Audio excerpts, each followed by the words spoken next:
diabetes. Type 1 diabetes तो बहुत आसान है. It's being a autoimmune disease. You have to just adjust the insulin of the patient. But for your knowledge, now almost 30% of the pediatric diabetes comprises of type 2 diabetes. Thanks to our modern lifestyle, our juices, our energy drinks, our McDonald's, KFCs, and all that, our kids are now getting the diseases of the adults. Type 2 diabetes and non-alcoholic fatty liver disease were once considered to be the diseases of the adults. अगर आप 1980s की कोई भी text book उठा लें तो non alcoholic fatty liver disease का मतलब ये होता था कि either the patient is alcoholic or he is not admitting that he is alcoholic. That's the reason that was given the name of non-alcoholic fatty liver disease. And this was considered to be the diseases of the old age. But now even in our children, we are getting these diseases, type 2 diabetes, non-alcoholic fatty liver disease, although they are not drinking alcohol at all. For your surprise, 1 can of Coca-Cola provides 95 calories to the liver. जो भी आप बाहर से carbohydrates लेते हैं, they go into the liver and they are converted into fat. 1 can of Coca-Cola delivers 95 calories to the liver. And 1 peg of Budweiser, Watt 69, Johnny Walker, whatever it is, it also gives you the 95 calories which are given to the liver. And after that, liver is unable to appreciate what is the source of these calories. And livers look at both of these things with the same eye.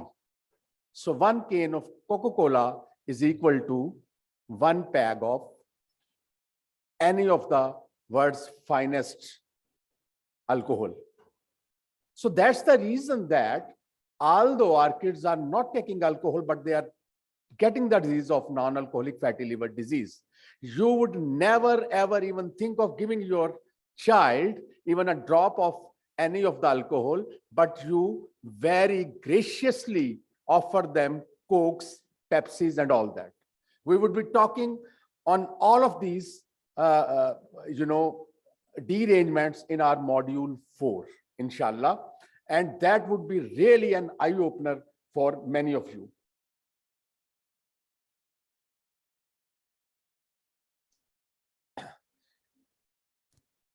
यहाँ पे एक question रख के गया मेरा भाई, what is the difference between glucose and fructose?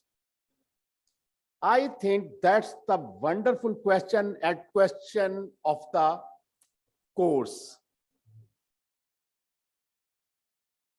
When we use white sugar, that comprises of, that is technically called sucrose. White sugar or your table sugar, that is called sucrose. This comprises of 1 molecule of glucose, 1 molecule of fructose.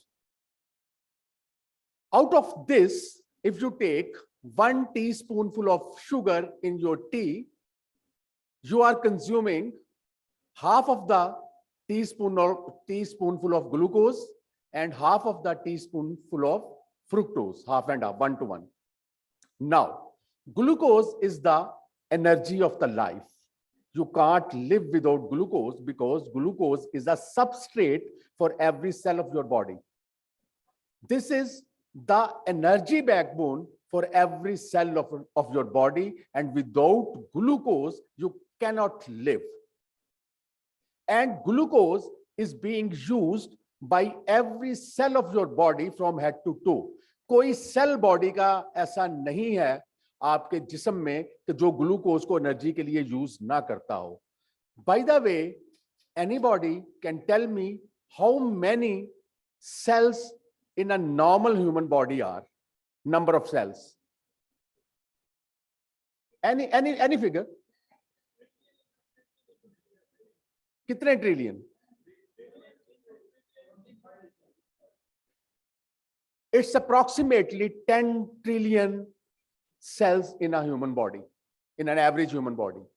And there are 100 trillion microbiomes, either in the form of bacteria, fungi, or viruses in your gut.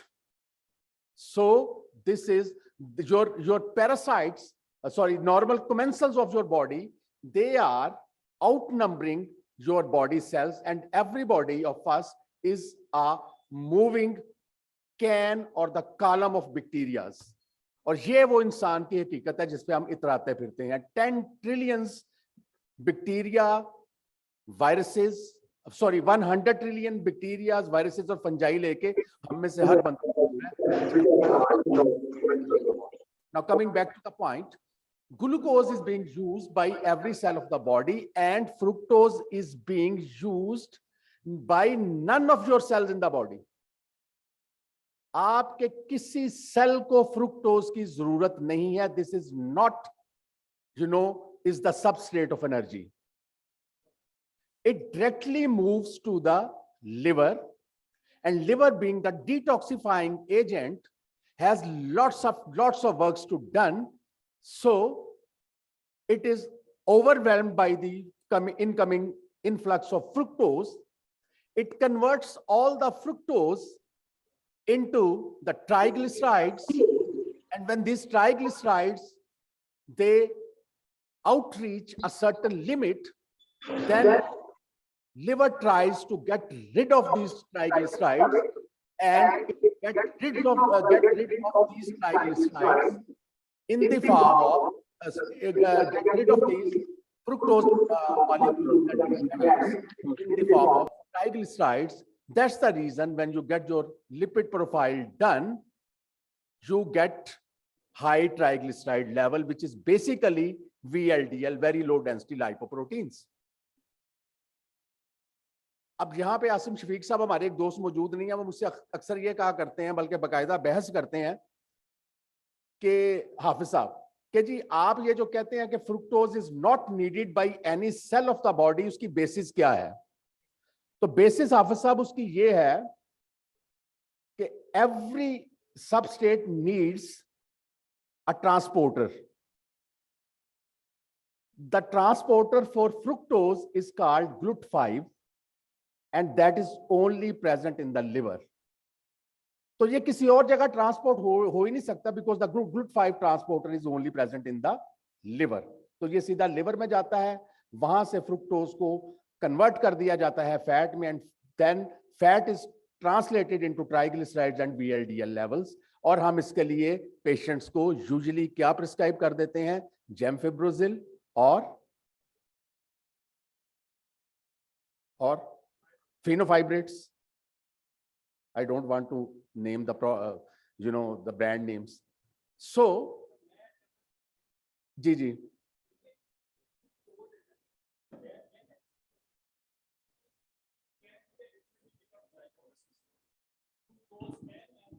glycolysis and fructose 1,6-bisphosphate, and that can be used for the synthesis of the glucose.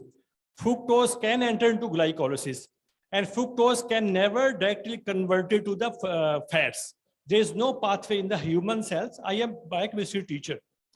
So इसको थोड़ा सा amend कर लीजिएगा कि fructose सीधा lipids में नहीं जाता. ये जब भी जाएगा ग्लाइकोलाइसिस में जाके, जब उसके इंटरमीडिएट्स में जाएगा तो वहां जाके एक पाथवे है जो कि ग्लिसरॉल की तरफ जाता है. I would love to learn any cell or name of any cell. Please आप इसको हाथ में रखिए. I would love to learn any cell in the body except the liver where fructose is being used as energy. देखिए दो चीजें इसमें, एक है फ्रुक्टोज का बराह रास्त यूज होना, एक है फ्रुक्टोज का ग्लाइकोलाइसिस में एंटर होना. जब ग्लाइकोलाइसिस में एंटर हो जाएगा तो ग्लूकोज 1-फास्फेट, ग्लूकोज 6-फास्फेट, fructose 1,6-bisphosphate, it can diverge to the synthesis of energy and also glycerol. Okay, inshallah we will have a a detailed discussion in module 4. Our worthy speaker is here, And without wasting our time, I am going to hand over the mic to our today's moderator, Professor Dr. Umar Rashid Saab, who is the Senior Vice President, Pakistan Academy of Family Physicians. And your question is a food for thought, and I leave it to the audience. जब तक fourth module आएगा, ये लोग भी पढ़ लें. और मैं भी अगर ऐसा, but I am very much clear in my intentions that fructose is not used in any cell except the livers for the energy. So we will see and we will discuss in inshallah next module. Hand it over to Dr. Umar Rashid Saab. Assalamu alaikum, everybody. Just a little late today. Professor Javed Akram, Dr. Tariq Wasim, Dr. Rizwan Zafar, they're all here. Can we please start with a short recording of the recitation of the Holy Quran? Bismillahirrahmanirrahim. अल्लाह के नाम से शुरू जो निहायत मेहरबान हमेशा रहम फरमाने वाला है। बेशक हमने आपको हर खैर व फजीलत में बे इंतहा कसरत बख्शी है। बस आप अपने रब के लिए नमाज पढ़ा करें और कुर्बानी दिया करें, ये हदिया तशक्कुर है।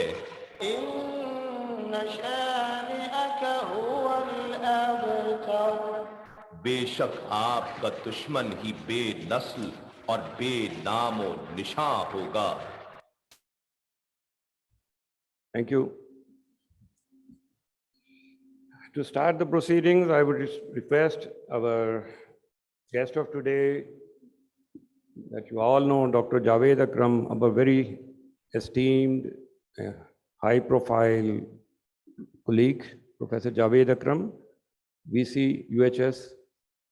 Sir, please come and take your place on the stage. We also have our panelists, Dr. Tariq Wasim, Professor of Medicine, Akhtar Saeed Medical College, as one of our panelists today. Sir, please take your seat at the dais. We also have Professor Rizwan Zafar, who is a Professor of Medicine at Akhtar Saeed Medical College. Sir, please take your seat at the dais. We were expecting Dr. Aftab Mohsin to join us. Maybe he shall do so in a little while. I think you probably all know that Dr. Javed Akhtar is the president of Pakistan Society of Internal Medicine, and Dr. Tariq Wasim is one of the senior vice presidents of Pakistan Society of Internal Medicines. Very outstanding physicians. Dr. Javed Akram especially has been such a cooperative big brother to us, to the family physicians, while he was principal of Allama Iqbal, and now while he is the Vice Chancellor of UHS. Without wasting any further time, I would request Professor Javed Akram to start his presentation and enlighten us, because there are so many people who are online. Please welcome Dr. Javed Akram. Bismillah Rahman Rahim, and I'm very grateful to Pakistan Academy of Family Physicians for the opportunity, especially Dr. Tariq Mia and Tahir Chaudhry over here, and all the family physicians. They are my family as well. So it's always an honor, a pleasure to meet them, and I especially welcome Professor Akhtar Shiri from Kohat all the way. Thank you so much, sir. He is, mashallah, a legendary. He's a legend and my role model. I think he qualifies more than me to be on the stage rather than.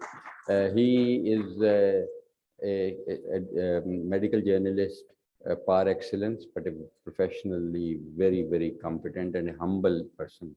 And he is accompanied, of course, by our beloved, ever glooming, ever smiling, but very, very strict and disciplinarian. He keeps us on our toes, but we love him for what he is, Mr. Shaukat Ali Javed. Thank you so much, Shaukat Bhai, for coming over. So without any further time, Bismillah ar-Rahman ar-Rahim. यार ये share कर ले. So Bismillah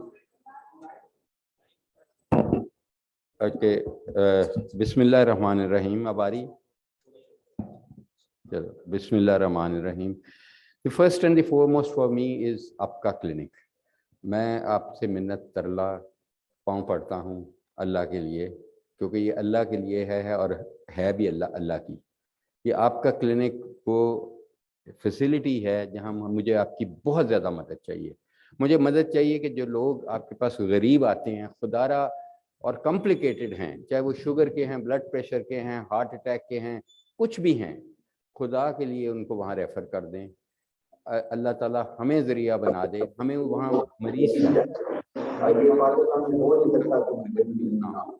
सिर्फ पता नहीं, I don't know भाई, you are not referring, कोई पैसा नहीं दिया जाएगा, कोई मैं देखता है रिजवान वहाँ. तो उसके बाद उसके टेस्ट जो होने हैं 5-6 हज़ार के, वो भी फ्री हैं. फिर उसकी दवाई हमें के लिए हमारी दोस्त, वरना अगर आप तो हम क्या करें, मैं उसको नेवर फेल चलेगा. सही सर एक्चुअली लोगों को पता नहीं है अभी. प्लीज उसी भी से करो मियां साहब. आज मैं बहुत थोड़ा कीता मैं हो जाए जी, आपके हर एक के डेस्क पे मंडे. ठीक है. आपने सिर्फ ये करना देखना है कि ये मरीज को रेफरल चाहिए नहीं चाहिए, हमें वो नहीं देखना. सिर दर्द हम चाहते हैं नहीं कर सकते. और 8-9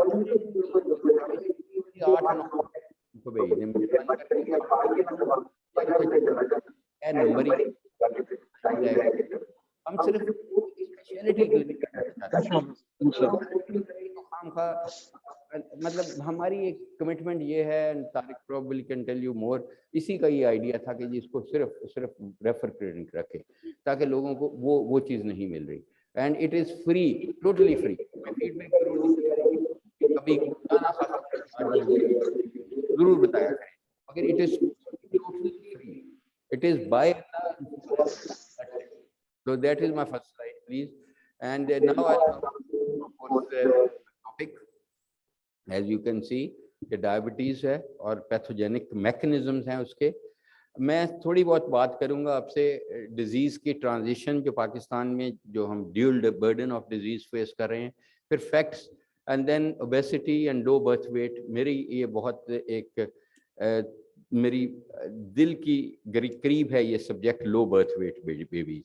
और क्योंकि कोहाट से आए हुए हैं अख्तर शीरीन साहब, तो मैं अख्तर शीरीन साहब को बता दूं कि कोहाट में लो बर्थ वेट बेबीज की बहुत बड़ी प्रेवलेंस है. तो आई टॉक अबाउट इट.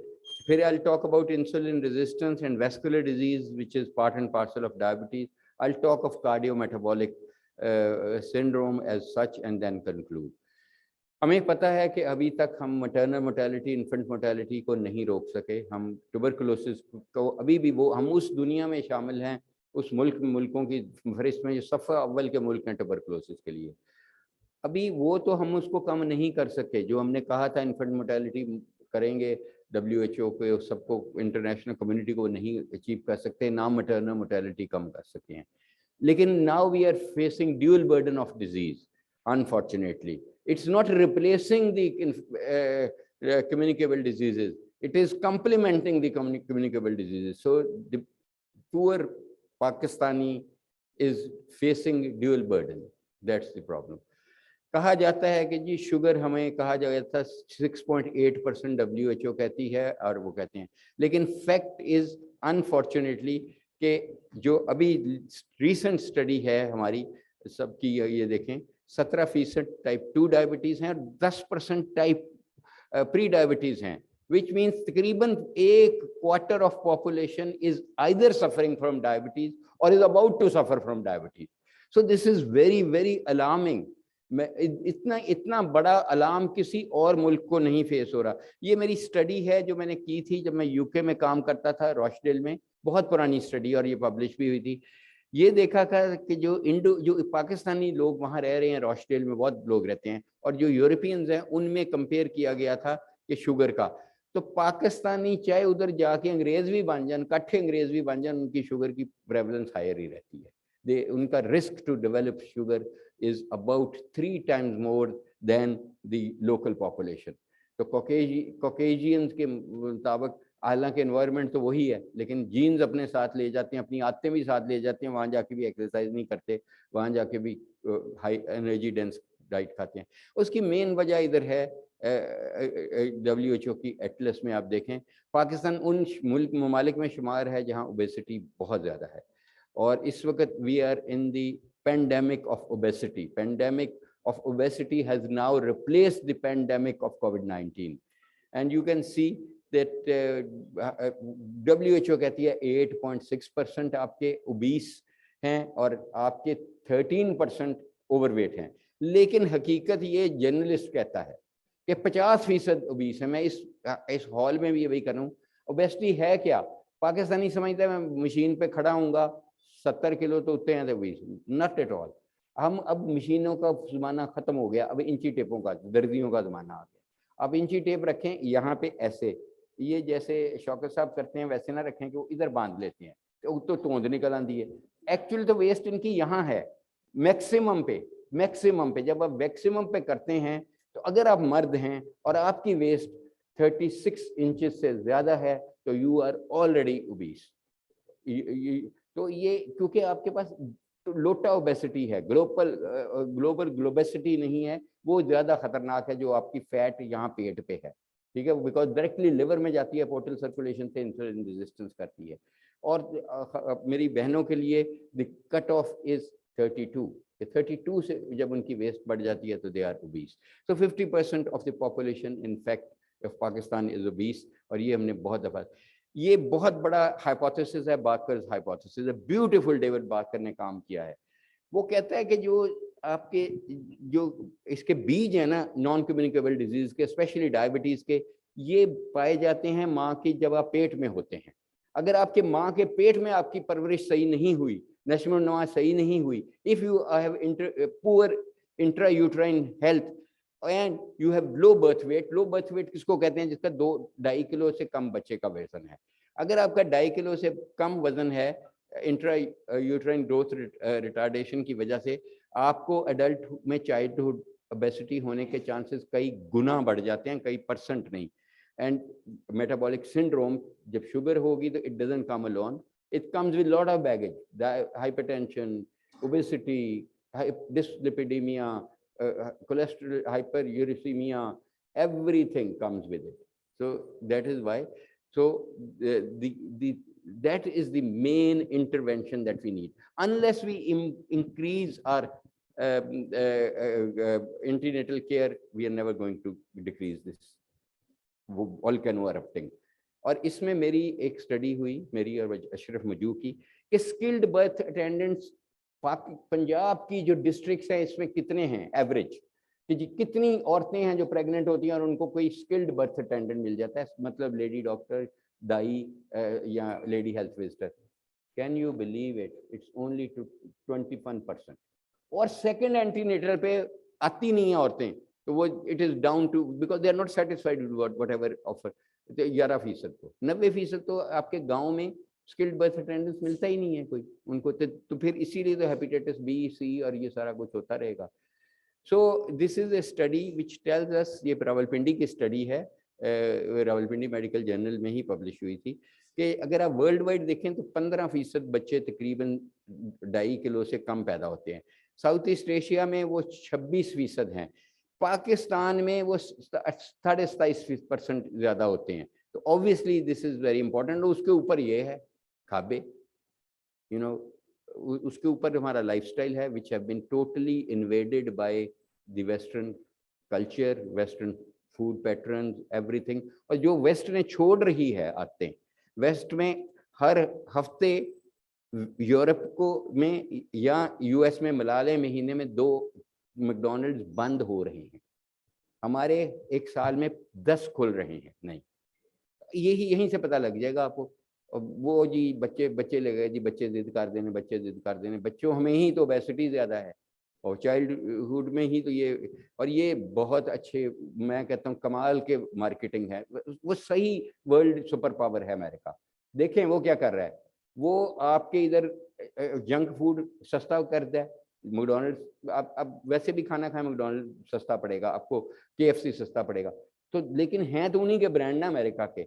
उसके बाद आप मोटे होंगे, दवाइयां भी उन्होंने खाओगे, फाइजर फलाना टमकाना, और उसके बाद स्टेंट भी उन्हीं का लगना है एंड पे।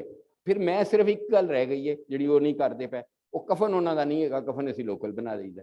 मैंने तो लगता उन्होंने कफन भी नाल ही भेज देना चाहिए कि जी वाल ऐसी कफन है ब्रांडेड, एक आदत ही डालनी है ना कि वो है। तो इसलिए विन विन सिचुएशन तो उनके लिए है।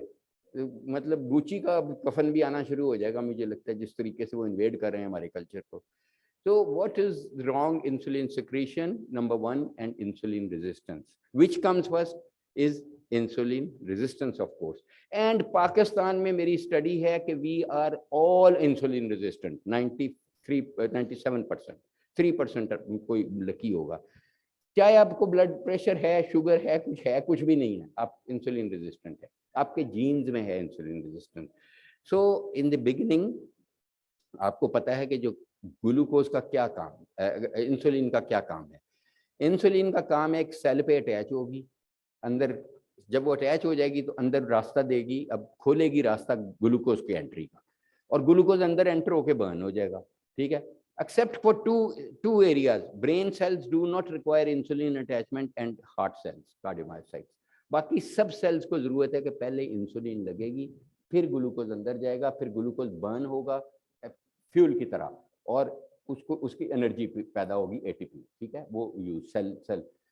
अब इसमें यह है कि इंसुलिन तो प्रोड्यूस हो रही है बीटा सेल से, आपके receptors and post receptors defect हैं कि वो खुल नहीं रहे, चैनल्स नहीं खुल रहे फॉर ग्लूकोज टू एंटर। तो ग्लूकोज बाहर बढ़ जाता है, अंदर कम हो जाता है। जब ग्लूकोज नहीं आएगा तो सेल ने सर्वाइव करना है ना, तो फ्री फैटी एसिड चले जाता है। फ्री फैटी एसिड जब बर्न होता है for to produce energy, same degree of energy वो उसका फ्री रेडिकल डैमेज या वेस्कुलर डैमेज 1000 गुना ज्यादा है। So that's what glucose oxidation is much less harmful as compared to fatty acid oxidation. So GI से आप ग्लूकोज लेते हैं, ग्लूकोज पैंक्रियाज के बीटा सेल्स को स्टिमुलेट करता है, वो इंसुलिन रिलीज करता है, और इंसुलिन फैट पे एक्ट करता है, फैट की ब्रेकडाउन रोकता है, लिपोलिसिस रोकता है, ताकि आपके ट्राइग्लिसराइड वगैरह नहीं बढ़ते। जो भी मसल में खोलता है चैनल, आपका मसल ग्लूकोज सेल के अंदर मसल के जाता है, बर्न होता है। इसीलिए फटीग होती है मरीजों को, वो कहते हैं जी साढ़े को पट्टे खत्म हो गया, एंड वेस्टिंग होती है मस्कुलर बीस। लिवर जो सबसे बड़ा ऑर्गन है, solid organ of the body, that's the factory for glucose production. Insulin inhibits glucose production and promotes glycogen synthesis, ताकि आपका स्टोर्ड रहे। जब आप रात को सोते हैं, नहीं खाते या रोजा रखते हैं, तो आपका ग्लूकोज इसलिए नहीं लो होता कि ग्लाइकोजेनोलाइसिस होता है, ग्लाइकोजन टूटता है, ग्लूकोज रिलीज होता रहता है। ग्लूकोज की रिलीज इनहिबिट करती है इंसुलिन। रात को जब आपको फास्टिंग ज्यादा हो जाता है शुगर, इसका मतलब है कि insulin resistance at the level of the liver, liver रुका नहीं हुआ ग्लूकोज प्रोड्यूस करने से, आपने कुछ भी नहीं खा रहे हो, प्रोड्यूस करी जा रहे। तो सुबह फास्टिंग हाइपरग्लाइसीमिया, जब आप खाना खाते हैं तो ग्लूकोज इंसुलिन को यूं जाना चाहिए एकदम ऊपर, वो यूं नहीं जाती, वो यूं करके चली जाती है, तो पोस्टप्रेंडियल भी बढ़ जाता है। अल्टीमेटली आपका शुरू में इंसुलिन रेजिस्टेंस होता है, बाद में पैंक्रियाज भी कहता है भाई मेरी बस हो गई, वो भी जवाब दे देता है, तो इंसुलिन लैक भी शुरू हो जाता है, एपोप्टोसिस शुरू हो जाता है, सेलुलर डेथ शुरू हो जाती है इसकी। ये रेगुलेशन ऑफ बीटा सेल्स है कि आप ये देखें कि पहले calcium goes in their cytosolic calcium, this is the first step, and then potassium goes out, and then the insulin release takes place. I won't go into the complication. So pacemaker is beta blocker, and the signaling is glucose for these things. और ये देखें कि glucose stimulated insulin release, जिसपे आपके GLP-1s act करते हैं, ग्लाइकोगन like peptides, और आपके DPP-4 भी यही करते हैं कि ये ग्लूकोकाइनेज को अफेक्ट करते हैं कि ग्लूकोकाइनेज सिंथेसिस बढ़ता है, साइक्लिक EMP बढ़ती है, और आपकी ग्लूकोज मीडिएटेड इंसुलिन रिलीज बढ़ती है। सेल सरफेस पे ये रिसेप्टर्स हैं, ये जब डैमेज हो जाते हैं तो then you develop insulin resistance and subsequently insulin lack. You can see this insulin signaling. I tried to show the membrane transporter activity. अल्लाह ताला ने बहुत हमें वुसअत दी है कि अगर हम इन रिसेप्टर्स की प्रोटेक्शन कर लेंगे तो ठीक है।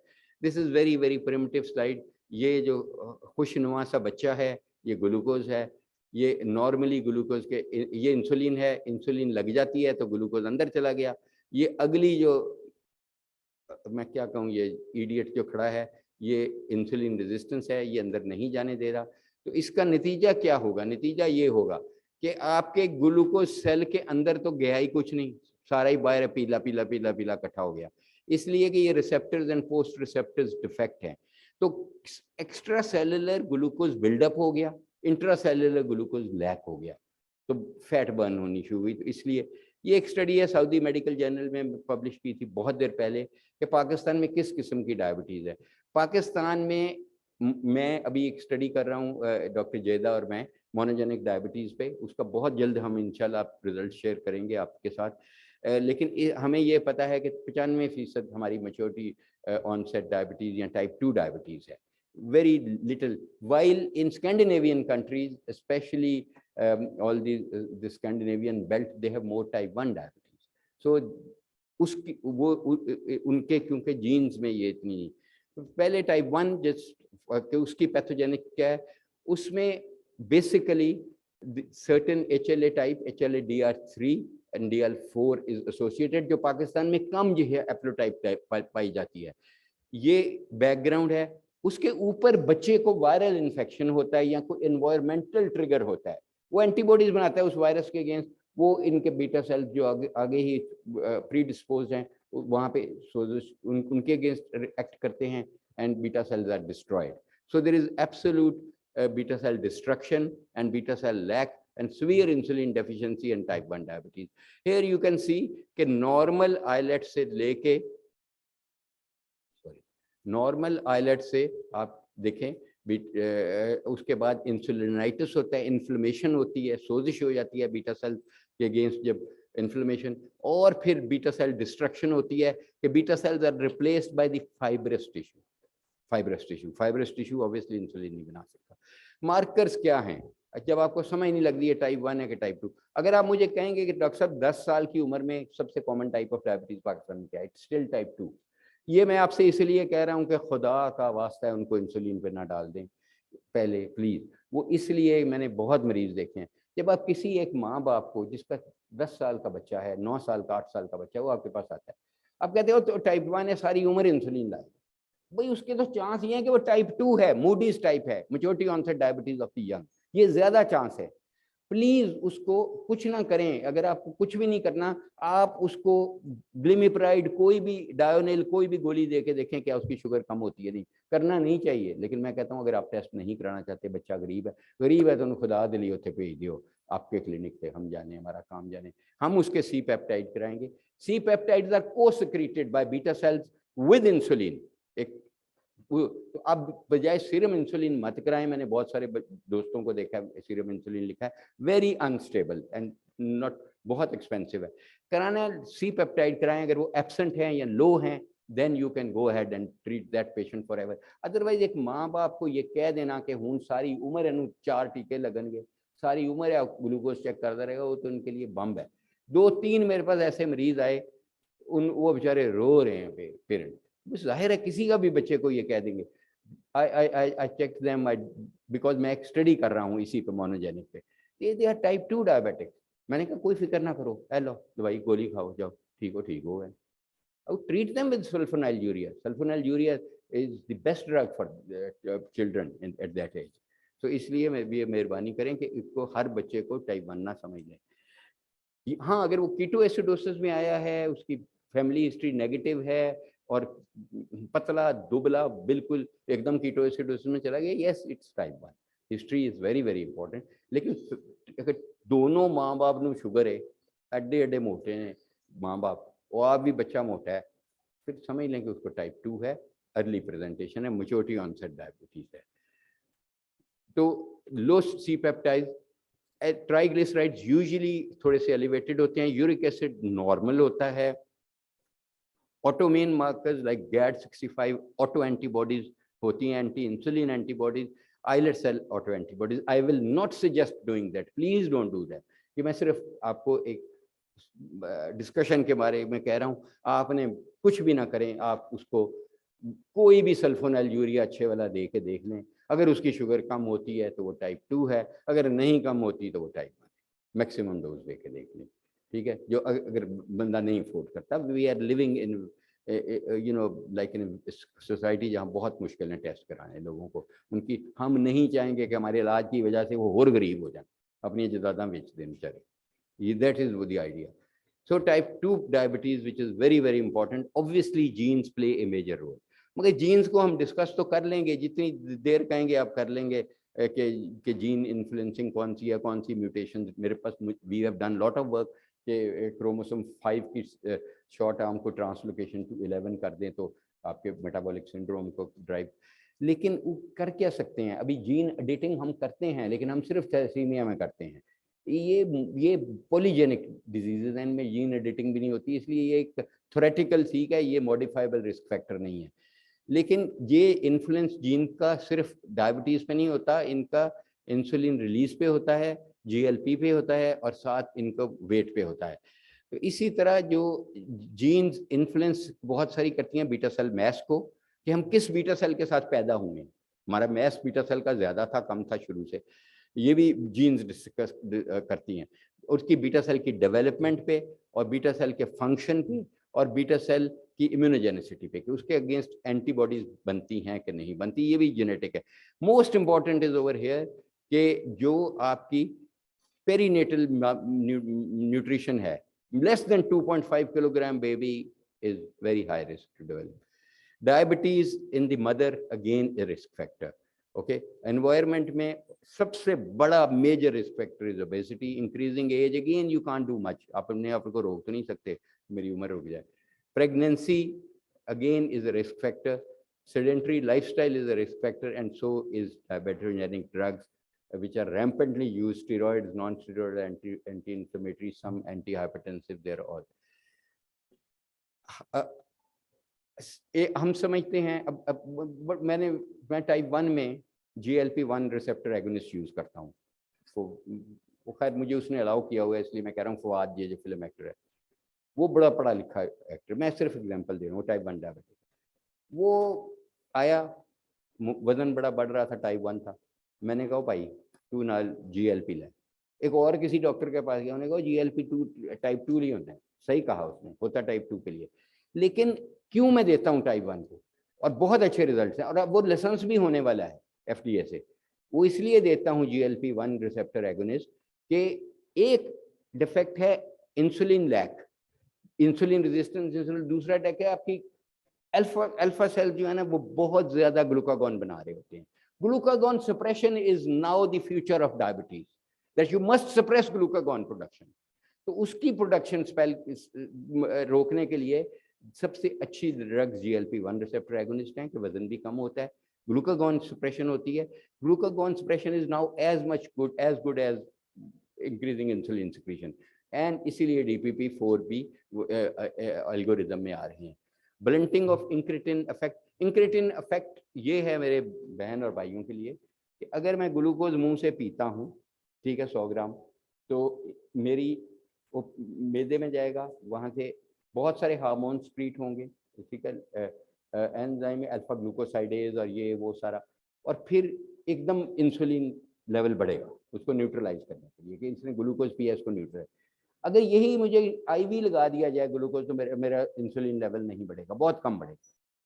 तो this incretin effect comes from the intestine, and GLP-1 is one of the incretin जहाँ से शुरू हुआ था। So that is why this is important to know. And of course We know that GLP-1 plays a major role in pathogenic mechanism.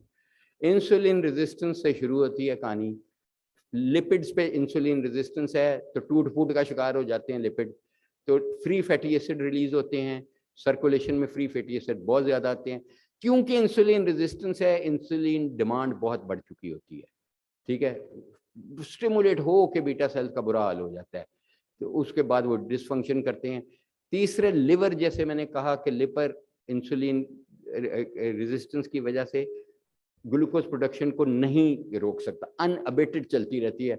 Fasting hyperglycaemia इसी तरह muscle के, जैसे कहा कि तो liver induced glucose, liver increases glucose output, muscles में add नहीं, और ये सारा कुछ। एक मैं बहुत ज़रूरी आपको चीज़ बताने लगा हूँ, बीटा सेल्स खुद देखा जाए तो बीटा सेल्स इटसेल्फ, उनकी बहुत ज़्यादा जब वो तेज़ काम कर रहे होते हैं तो उनको भी फ्यूल चाहिए। पेट्रोल पावांगे तो तेज़ चलावांगे ना गड्डी, जब उनको फ्यूल क्या चाहिए, उनको ग्लूकोज चाहिए। ग्लूकोज है, बीटा सेल्स खुद इंसुलिन बना रहे हैं, वो ग्लूकोज जाता रहेगा तो बनाते रहेंगे। अब ग्लूकोज वहाँ भी इंसुलिन रेजिस्टेंस है, बीटा सेल्स में सबसे ज़्यादा पहले जल्दी इंसुलिन रेजिस्टेंस पैदा होता है। बीटा सेल्स के receptors post receptor defect produce हो जाते हैं, उनमें वो नहीं जा सकता तो फैट फ्री फैटी एसिड चले जाते हैं, जिसको हम कहते हैं लिपोटॉक्सिसिटी। वो बर्न होता है तो धुआं बहुत ज्यादा निकलता है, जब बहुत निकलता है तो बीटा सेल भी सत्यानाश कर देता है, खत्म, फाइब्रोसिस। इसी तरह बीटा ग्लूकोटॉक्सिसिटी है, direct glucose because of its hyper osmolarity it damages the promotes apoptosis, तो beta cell dysfunction, and then obviously beta cell totally goes away and type 2 diabetes. So why ये इकट्ठे क्यों हो जाते हैं सारे? एक ही बंदे में शुगर भी है, ब्लड प्रेशर भी है, मोटापा भी है, लिपिड दा भी खराबी है, हर चीज, इसलिए कि सबका पैथोजेनिक मैकेनिज्म एक ही है। Believe me, all it is because of insulin resistance. If we can address the insulin resistance, we'll address all the components of metabolic syndrome, because it's the same pathogenic mechanism. In the interest of time, I won't go in very much detail. More than 90% of them are obese, diabetics, type 2 diabetics, overweight or obese. मैंने reversal पे लगाया। मैं कहता हूँ, मेरा ईमान है कि diabetes initially is a reversible disease, curable disease. जो ये लिखा होता है ना कि शुगर खात्मा रक्षों पे, वो सही लिखा होता है, उस तरह नहीं लिखा होता कि जो कुछ वो देते हैं। वो इस तरह लिखा होता है कि अगर 65% आप 10% वेट रिडक्शन कर लेंगे, अपना जितना भी आपका वजन है, आपका 70 किलो भी वजन है, आप उसको 10% 7 किलो कम कर लें, 5 दफा दिन में एक्सरसाइज कर लें, 20 मिनट की ब्रिस्क वॉक, ठीक है, आपको कितना कमी होएगी? आपकी ऑलमोस्ट 49% आपकी शुगर रिवर्स हो जाएगी। अगर आप उसके ऊपर अब मेटफॉर्मिन ले लें तो वो तकरीबन 70% हो जाएगी। What else you need? 71% in the beginning it is reversible. मैं अपनी आपको एग्जाम, मेरी वालदा अल्लाह ताला उनको जन्नत नसीब करे, और मेरा एक दफ़ा मैं गया पता नहीं IDF की मीटिंग में, ऐसे ही मैंने वो फ्री का रहा था, HbA1c चेक कराया, वो पता नहीं 5.9 के करीब पे, कितना 5.8, में कहा यार काम खराब हो, मोट वजन भी बहुत। Honestly that change my life. मैंने वजन कम किया और मेंटेन किया। मैंने उसके बाद इंटरमिटेंट फास्टिंग शुरू की, जिस तरह भी की वो एक और बात है, लेकिन की। और उसके बाद मैंने उसी दिन से UKPDS जब आया 1993 में मेरा ख्याल आया था ना, हैं 98 में, हाँ 98 में जब स्पेन में, आई वाज देयर जब ये आया था, तो उस वक्त बाद मैं फौरन मेटफॉर्मिन शुरू कर दी और अभी तक मैं ले रहा हूँ, अल्लाह का शुक्र है, बचा हूँ। माई HbA1c रिमेन्स अराउंड 5। तो मैं व्हाट आई एम सेइंग कि अगर मैं अपने लिए कर सकता हूँ, I don't mind sharing it, it just gives you confidence कि व्हाई टेक ए चांस कि मुझे शुगर हो जाए तो फिर मैं लगता फिर कि भैया करिए वो करिए, prevent it. 75% of type 2 diabetics die from cardiovascular disease. ये देखें, ये बहुत इंपॉर्टेंट स्लाइड है, ये इंटरेस्टिंग फैक्टर है कि हम स्मोकिंग को गालियाँ देते हैं, देनी भी चाहिए, बिल्कुल देनी चाहिए, स्मोकिंग ना करो, दे फोटो दे उत्ते लगा दीदा फोटोआं ये वो सिगरेट की डब्बी पे, मगर इंसुलिन रेजिस्टेंस और स्मोकिंग की odds ratio for cardiovascular disease is same. अगर आपको इंसुलिन रेजिस्टेंस है तो आपका रिस्क उतना ही है। अगर स्मोकर भी आप साथ हैं वो डबल हो जाएगा, वो मैनहट्टन का टावर बन जाएगा, वर्ल्ड ट्रेड सेंटर। तो इसलिए देखें कि कोलेस्ट्रॉल और बाकी चीज़ें तो बहुत कम है, इंसुलिन रेजिस्टेंट का जो इम्पैक्ट है कार्डियोवास्कुलर डिजीज पे उतना ही है। You can see that insulin resistance damage the blood vessels. बहुत ज़्यादा, even insulin resistance without diabetes, without hypertension damages the blood vessel. Hyperglycemia, dyslipidemia, जो सारी है। Very busy slide ये मैं बहुत मुश्किल से बनी है क्योंकि फिट ही नहीं आ सकता इतना कुछ इसमें। ये आपका एंडोथेलियम है, एंडोथिलिन है, ये इनर, और ये एंडोथेलियम है जो inner lining of blood vessel है, ये एंडोथेलियल सेल्स हैं। अब ये देखें they are endocrine glands by itself. अगर मैं किसी बंदे का 60 किलो का एंडोथेलियम उतार लूं और इधर अपने ग्राउंड में यूएचएस में सारा एंडोथेलियम बिछा दूं, नहीं पूरा आएगा। 8 टेनिस कोर्ट्स चाहिए, इतना बड़ा organ, 8 tennis courts you need to cover, and it secretes more than 130 good or bad peptides that were known, some are not known. यहाँ पे जब आपके इंसुलिन रेजिस्टेंस की वजह से जब ग्लूकोज नहीं जा सकता और फैट चली जाती है एलडीएल वगैरह और उसकी ऑक्सीडेशन होती है, ये देखें फ्री रेडिकल इंजरी बहुत ज़्यादा होती है, and this is underlying inflammation शुरू हो जाती है, सोजिश शुरू हो जाती है, मसल की प्रोलिफरेशन और माइग्रेशन नर्विंग टुवर्ड्स द ल्यूमेन शुरू हो जाती है। तो आपका सारा कुछ ये बेस है इसकी। Again this is available on to मियां साहब कि आपसे ये सारी स्लाइडें शेयर कर ली जाएं, किसी को भी बहन भाई को चाहिए, most welcome to take. So here you can see glucotoxicity, the lipotoxicity, I talked it, oversecretion of insulin and chronic hyperglycemia will lead to beta cell death and dysfunction. Here you can see at the time of diagnosis, already more than 50% beta cell loss is there. So too little too late. Sorry to say too little too late. अगर आपको sugar हो गई है, you are too late. You have missed the bus. So please अपने लिए, अपने मरीजों के लिए, अपनी फैमिली के लिए to intervene early and early. You can see the recent concepts are, okay, it is insulin resistance is basically driving the hyperglycemia with, and the glucagon secretion I told you is now attaining loads of attention. Decreased incretin effect, जो कि satiety signaling भी नहीं होती, impaired insulin secretion, again increased glucose reabsorption, इसीलिए SGLT2 inhibitor देते हैं कि reabsorb ही ना होए, निकल जाए पेशाब के नाल glucose. That's one way of treating. Increased lipolysis, I already talk, decreased glucose intake, neurotransmitter dysfunction, जो क्रॉस टॉक है बिटवीन गट एंड ब्रेन वो भी इम्पेयर्ड है। जब वो इम्पेयर्ड है तो ऐसी खाई जाने हैं हम। मैं वैसे बाय द वे कहता हूँ कि मेरी तहकीक है, पूरी जिंदगी की तहकीक है, मैं इसको किसी दिन एविडेंस बेस्ड आप लोगों के सामने रखूंगा, शौकत साहब के भी। मैं समझता हूँ कि एज ए ह्यूमन बीइंग, हज़रत आदम अलैहिस्सलाम के वक्त जब हम बने, अल्लाह ताला ने हमें प्रोग्राम किया। We are very complicated machinery, very complicated, हम उसका एक सेल, एक बाल भी नहीं बना सके आज तक, अल्लाह ताला की तकलीफ है।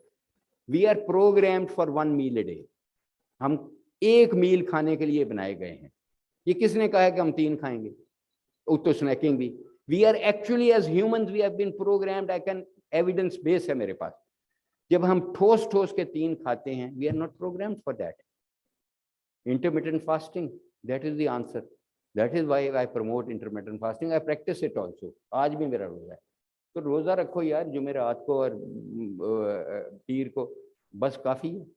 साइंस ने प्रूव कर दिया है, हमारे प्यारे पैगंबर हुजूर सल्लल्लाहु अलैहि वसल्लम, जिन पे हमें जितना भी फख्र करें और जितना अल्लाह का शुक्र अदा करें कम है, वो यही करते थे भाई। तभी तो पतले दुबले अल्हम्दुलिल्लाह, मतलब देखा जाए वो ऐसा इंसान कहाँ पैदा होना, जिसको मौत का फरिश्ता ने कहा था कि भाई पूछ के जाएं। किसी पैगंबर के लिए ये ऑनर नहीं था, कहा था नॉक करना, पूछना, कहेगा नहीं आना तो ना वापस आ जाना। लेकिन वो पैगंबर था, उसने कहा मैं तो तेरा इंतजार कर रहा हूँ कि अपने महबूब से मिलना है, जल्दी कर। वट यू नो, ये है, तो वो रोल मॉडल हैं हमारे। अभी कहा था कि मेरे बारे में कुछ भी नहीं हूँ मैं, खुदा की कसम कुछ नहीं हूँ मैं, जरा भी नहीं हूँ। असल चीज़ वो है। अगर आपने लीडरशिप देखनी है, कुछ भी देखनी है, ये अल्लाह की अनायत और आपके जैसे दोस्त भाइयों की है कि और मेरे मरीजों की दुआएं हैं कि थोड़ा बहुत जो भी हम जहाँ कीड़ों की तरह रेंग रहे हैं, वरना कुछ भी नहीं है। असल चीज़ ये है। So cardio, as I already told you, आखिर में मैं आपको ये कहूँगा, ये मेरे अपने इंटरेस्ट की चीज़ है। आप कहेंगे कि क्यों पढ़ा रहे हो, ये एक सिस्टम है जो फ्यूचर में आप बहुत सुनेंगे इसका, एंडोकैनाबिनॉइड सिस्टम। यहाँ मेरा एनिमल हाउस है, बिल्कुल सामने देख के जाइएगा। हमने क्या किया इस सिस्टम को, और उन्हें भी स्टडी कर रहे हैं ग्रुप्स, लेकिन मेरा ग्रुप इस पे बहुत ज़्यादा काम कर रहा है। CB1, हम ये एक रिसेप्टर्स हैं CB1 और CB2 पूरी बॉडी में है। हमारे ख्याल में कि जो CB1 की ओवर स्टिमुलेशन है वो मेटाबॉलिक सिंड्रोम और डायबिटीज़ को करती है।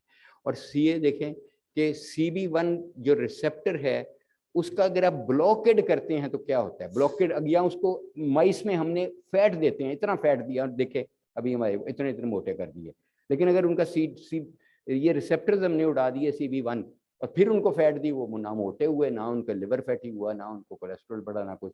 तो दिस इज व्हाट, कि अगर आप CB1 को ब्लॉक कर देते हैं तो आपकी फूड इंटेक भी कम होती है। आपकी एडिपोनेक्टिन जो फैट सेल हजारों चीजें खराब पैदा करता है, एडिपोकाइन हजारों चीजें, लेकिन एक वो बहुत अच्छी चीज बनाता है, वो है एडिपोनेक्टिन। लेकिन पाकिस्तानियों में के फैट सेल वो भी नहीं बनाते, और बनाते हैं तो Pakistani is not only have insulin resistance, they have adiponectin resistance. Adiponectin is anti obesity hormone which is not being produced. Glucose Uptake बढ़ाते हैं, अगर आप उसको ब्लॉक कर देंगे तो लाइपोजेनेसिस आपकी कम करते हैं, और सेटाइटिस सिग्नलिंग बहुत बेहतर करते हैं। आपको प्लेट पूरी भरनी नहीं पड़ती, आप कहते हो। तो at the end I'll say the big picture in diabetes is the most important is individual, the patient. We are all patient centric. हमारी जिंदगी मरीजों के गिर्द घूमनी चाहिए, irrespective of के अफोर्ड करता है कि नहीं। And the family of the patient, especially type 1 में, community as a whole के किस तरह उसको लेती है, public health को हमें educate करना है, diet, exercise and all that, lifestyle, and of course the medical team. So this is the big picture in diabetes management. So I'll conclude by saying the developing world is experiencing exponential rise in type 2 diabetes. In Pakistan, vast majority is type 2. Genetic predisposition and environmental factors play a very important role in pathogenic mechanisms of diabetes. Multi-organ crosstalk dysfunction is the basis.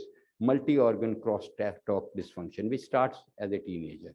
कि जो आपकी brain ने बात करनी है, पेट ने बात करनी है, इंटेस्टाइन से, वो सारा उसका एक खराबी हुई थी। So dysfunction is seen very early. Type 2 diabetes is due to insulin resistance and insulin lack. Majority of diabetes is accompanied by comorbidities. Diabetes is a progressive disease over time. Mortality in diabetes is mainly driven by vasculopathy and mainly by cardiac disease. Diabetes is preventable to a large extent by lifestyle modification and maybe with some agents.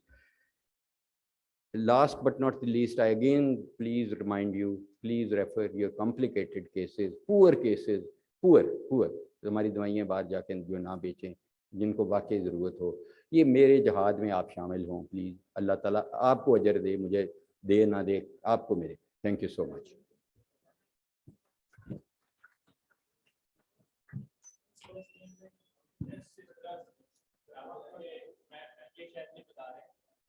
इधर आ जाओ ना।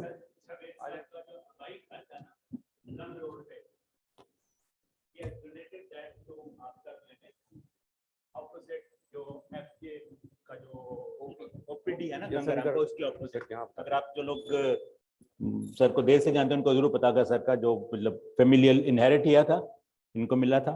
इन्होंने कहा जी कि मेरे पास अब काफी कुछ है, तो दिस इज बीन डोनेटेड, वक्फ कर दिया गया टू दी आपका clinic. It's a central place Lahore की, और प्रॉपर्टी की प्राइस के साथ 2-2.5 अरब की प्रॉपर्टी है, वो 2.5-3 कनाल से मेरा एरिया इतना है उसका। That is contribution from him, and we all the members of Pakistan Institute of Internal Medicine consultant, हम कोई 25 के करीब लोग हैं जो कंसल्टेंट सारे, और उसके साथ मतलब मेरा ख्याल है कि हम अक्सर इनके साथ एक गैदरिंग वहाँ रखी जाए, ठीक है, वी आर वेलकम कि आप वहाँ आए देखें. सही So वक्त we पे आए have हैं। cooperation from physicians. Dr. Nigat Mir ki, we have another, the Professor Aftab Mohsen has joined us and we'll welcome him.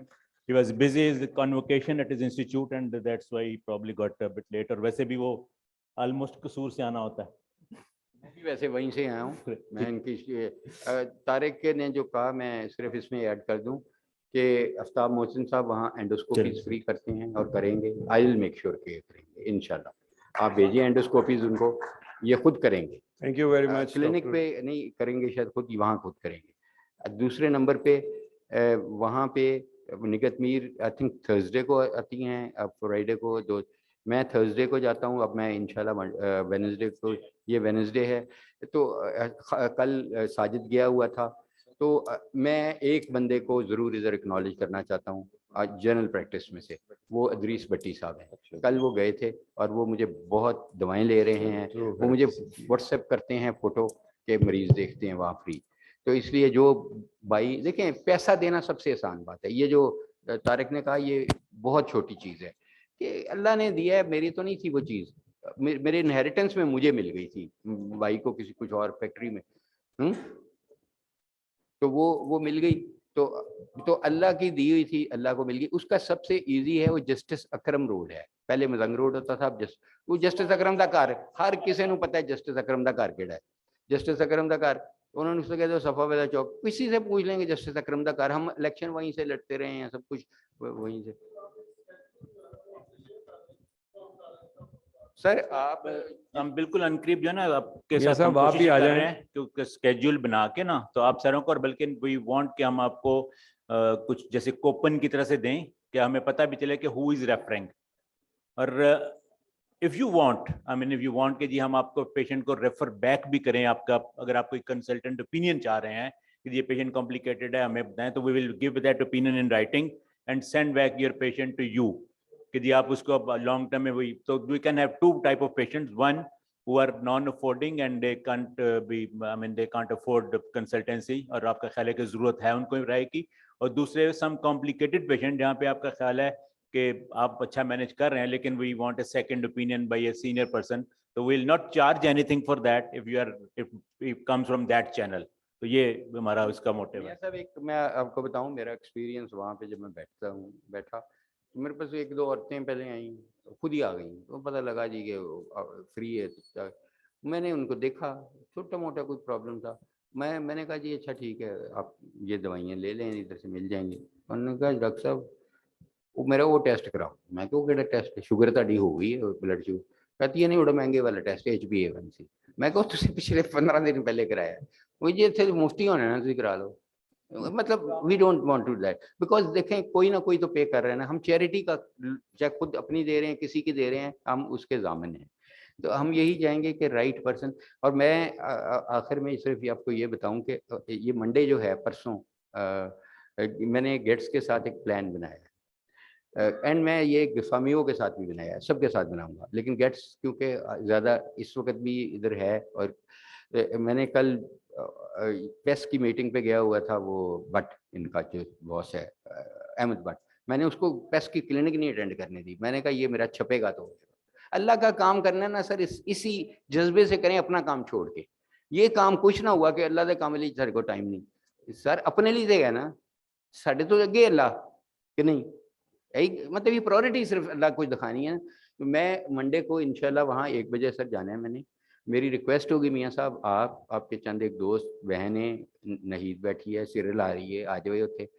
उसकी वजह यह है कि हमें आपसे गाइडेंस लेनी है। मैंने इनकी टीम को बुलाया है पूरी को, खाना हम खिला रहे हैं, चैरिटी से नहीं खिला रहे, मेरी जेब से खा रहे हैं। मैंने इनके लिए पहले ही मैंने पिज़्ज़ाज ऑर्डर कर दिए हैं उसके डोमिनोज के। मैंने कहा पिज़्ज़ाज खवाऊंगा सिर्फ कि एग खवाऊंगा। अच्छा, और इनको ट्रेन मैंने ये करना है कि ये आपके और हमारे दरमियान ब्रिज कैसे करेंगे। ये मेडिकल रैप्स आपके पास वो पैड्स बन गए, वो पैड्स आपको दिखाएंगे किस तरह, और वहाँ पे हमारा मैनेजमेंट स्टाफ भी होगा, आप देख भी सकेंगे। फिर वो ग्राउंड फ्लोर पे ये सारा कुछ है। First floor is for research, for training, for teaching. आपको कोई जगह नहीं मिलती, अब वो फ्री है। मैं क्योंकि इसलिए वो रिसर्च के लिए मैं समझता हूँ research is the bigger charity than what we are doing. Research में अगर आप एक इजाद कर देंगे जो 1000 लोगों की, आने वाले लोगों की जिंदगियां संवार देगा, तो वो चैरिटी है। उससे बड़ी चैरिटी कौन सी? दुनिया में बड़ी बड़ी चैरिटीज ही कराती हैं रिसर्च।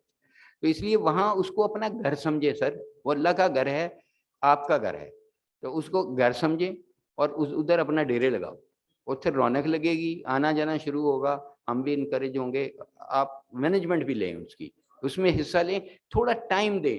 टाइम, पैसे देना मेरे लिए एक दक्षत करना है, उसको वक्फ करना। जो इसने कहा ना तारिक ने, मेरे छोटे भाई ने, मैंने नहीं था बताना, क्योंकि वो कुछ भी नहीं है, ये दिया किसने? अल्लाह ने है, वो जो सब चीजों का मालिक है। वो कहता क्या है? वो कहता है कि मेरे साथ केड़ा जिहड़ा पार्टनरशिप करना चाहता है बिजनेस, मैंने की थी है, चलो जी, मैं जितने भी अरब है वट मैंने अल्लाह के साथ बिजनेस कर लिया है, पार्टनरशिप कर ली ना, what he will do, that Almighty is going to give me many times more, and he has done that. Believe me, in my own life he has done that. मैं उसके कहानी पे नहीं जाना चाहता कि वो घर मैंने अपनी इज्जत बचाने के लिए मेरी बीवी को जेल में जाना पड़ना था अगर मैं वो घर बैंक को ना देता, मैंने बैंक को दे दिया था। और मुझे गिल्टी थी, मेरी फैमिली मुझे लानत तानत करती थी, बहनें कि तू जिथे पैदा होए हैं, जिथे मेरी मां का जनाजा निकलिया, जिथे, मैं क्या जी मैनू यही पता है कि कर्जा वापस करना होता है, नहीं कर सके, नुकसान हो गया बिजनेस ही, मैंने दे दिया। लेकिन जिस दिन मैंने उस प्रेसिडेंट को दिया था ना, मैंने उसको कहा था कि एक दिन आएगा मैं वापस लूंगा। कभी हुआ है कि बैंक से कोई चीज वापस आई हो? वो कुड़की होती है ना। अल्लाह का शुक्र है 15 साल बाद अल्लाह ने मुझे ये तौफीक दी, मेरी नीयत सी, मुझे पैसा दिया, मुझे सब कुछ दिया, मैं उनके मुंह ते जाके मारिया, मैं कहा कट कर, उन्होंने कहा जी सब ये तो मोइज़ा है, पहला क्लाइंट है कि जिहड़ा नाल इंटरस्ट भी दे के वापस ले रहे हो, उनके की उत्थे शहद उगाई है, उत्थे कोई तेल निकल आएगा, तुसी कहते हो जिद कर रहे हो। मैं कहा तुझे यही समझ तेल निकल आए। तो मैंने कहा कि अब ये मेरे नाम पे नहीं जा रहा, ये अल्लाह के नाम पे जा रहा है, मेरे नाम पे मत करना। You know, this is what happen, this is a life time experience of mine. और मैं अल्लाह नाउजुबिल्ला कुरान में गलत लिखा जाए, वो कहता है मेरे ना शरकतदारी करो। ये छोटी चीज है सर, पैसा देना, आई स्वेयर ये छोटी चीज है। वक्त देना ज्यादा इंपॉर्टेंट है। आप वक्त दें, वो शायद मेरे से 10 गुना ज्यादा अल्लाह कबूल करेगा आपका वो। Thank you very much. नहीं, इट्स, मैं फिर दोबारा वाज़ेह कर दूं, it's not, it's an consultancy only, and those patient who deserve they would be given free test all times. ईसा लैब हमारे पास जो है ना, आपने देखा कराची से जब, तो वो सारा जो उसका लैब का जितना भी खर्चा वो करेंगे। बहुत सारी फार्मास्यूटिकल्स हैं जिन्होंने हमें डोनेट किए मेडिसिन, कुछ हमारे और फ्रेंड्स हैं, तो वहाँ से आएगा। जी अभी आप आए, अभी कुछ लोग अभी मतलब पूरी लिस्ट अभी आपसे शेयर कर देंगे, नहीं कुछ लोग हैं जो अभी कमिट कर रहे हैं, और may be in 2 weeks time पूरी डिटेल्स किस स्पेशलिटी के, मेजर कुछ स्पेशलिटी हैं, neurologist I am not sure कि भी कोई है। न्यूरोलॉजी में डिपेंड करता है। फॉर एग्जांपल पार्किंसंस डिजीज है, उसका तो मेरा ख्याल है हमसे ज़्यादा किसी को नहीं पता, क्योंकि स्टडीज ही सारी हमारी हैं, ठीक है, खासकर मेरी ही, जिसको डिपेंड करता है। आप रेफर कर दें सर, अगर हमारे पास वो आएगा पेशेंट, अगर वो स्पेशलिटी है या नहीं है, ये हमारी हेडेक है सर, मुझे पता है, आई नो। आप भेज दें sir, I know that is very close to Parkinson's, आप भेज देना, बस खत्म हुई। आप मंडे को उनको भेज दें 1 बजे। सर मंडे को तो मैं इस मीटिंग के लिए जा रहा हूँ, लेकिन मैं थर्सडे को 2 बजे से जब तक आखिरी मरीज नहीं खत्म होगा, 2 बजे Excuse me, ये कोई जुमेरात को भेज दें, कोई मेरा नाम सन- लिख के भेज दें, या वैसे भी रेफर कर देंगे ना, तो हमारी वहाँ एक जूनियर डॉक्टर्स हैं जो ट्राइजिंग ये करते कोई हैं सेंट्रो कि है ये जो देखेगा, ये देखेगा। LZH 2240 जिसने किसी का रास्ता बंद किया। जी, मैं प्रोफेसर जावेद अकरम को सिंस लेट 80 से जानता हूँ, and he has undergone total transformation. तो मौलाना जावेद अकरम का मैंने इमरान अफरोज किताब पिम्स के वो सिम्स के कन्वोकेशन में सुना, और आज फिर सुना। अल्लाह ताला हम सबको इस पे अमल करने की तौफीक अता फरमाए। And I with you, thank you very much. Sir ये दोबारा से गुजारिश है कि किसी की गाड़ी है LZH 2240, जो किसी दूसरी गाड़ी का किसी का रास्ता रोका हुआ है, उसने वो रिक्वेस्ट कर रहे हैं। Thank you very much, Dr. Javed Akram, for a very informative lecture. Before we take any questions, I welcome Professor Mohsin Aftab, who is just joined us, is professor of Rashid Latif Medical College, an outstanding physician and very well-known figure in Lahore. Welcome, sir. Dr. Mia Tariq साहब, आप भी गुजारिश है कि आ जाइए stage पे.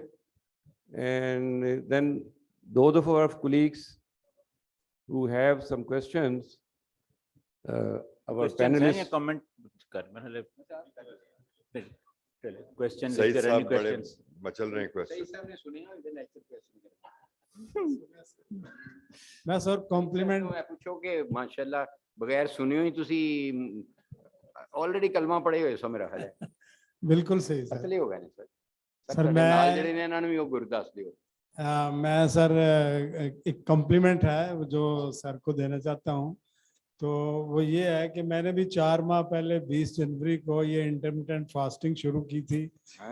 तो उस वक्त मेरा जो वेट था वो 105 था.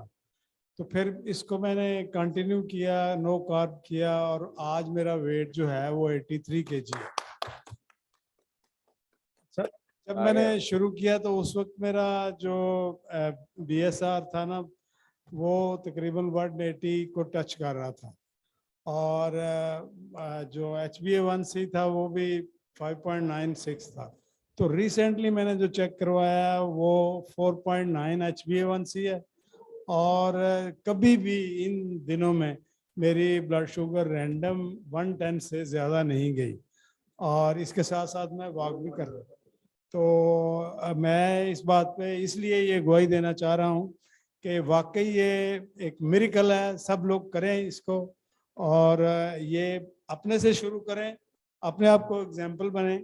और के साथ ही एक मैं ऐड करूं कि मैंने अपने क्लिनिक पे डायबिटीज़ रिवर्सल का काम शुरू किया है, और उसमें बहुत सारे पेशेंट की इंसुलिन छूट गई है, और ओरल भी वो बहुत बहुत करीब हैं.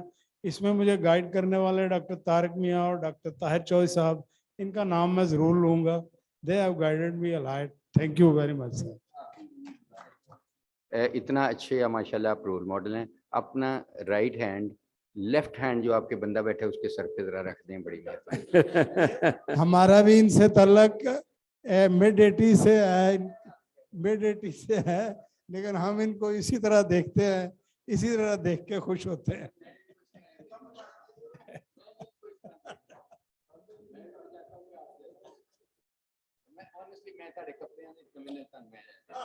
सबसे बड़ा नुकसान excuse me sir, can I से समथिंग? जावेद अकरम साहब और बाकी लोग जो हैं, intermittent fasting is not the solution for everyone. Shaukat Javed साहब, कीप अप. ये डबल हिट होती है तो बंदा बीमार होता है, सिर्फ वजन से बीमार नहीं होता. इसके साथ एक चीज और होनी होती है तो तब बीमार होता है बंदा. या वो फिजिकली इनएक्टिव हो जाए, या मेंटल स्ट्रेस में चला जाए, या कोई उसको और बीमारी आ जाए. शौकत जावेद साहब, आपका चेहरा इतना यूथफुल लग रहा है माशाल्लाह. You are looking, you are glowing, your skin is also glowing. तो ये इंटरमिटेंट फास्टिंग जो है बहुत अच्छी चीज है, मगर having a positive state of mind is also very important, very important. और ये जो जावेद अकरम साहब का ये है कि हर चीज को इंटरमिटेंट फास्टिंग बता देते हैं, ये बीच में नहीं बताते कि positive state of mind is more important then intermittent fasting. सवाल 2-3 कर लें पहले, ऑडियंस बहुत जबरदस्त है, भरी बैठी है सवालों से. सर हम पहले क्वेश्चन आंसर से पहले हम जरा अपने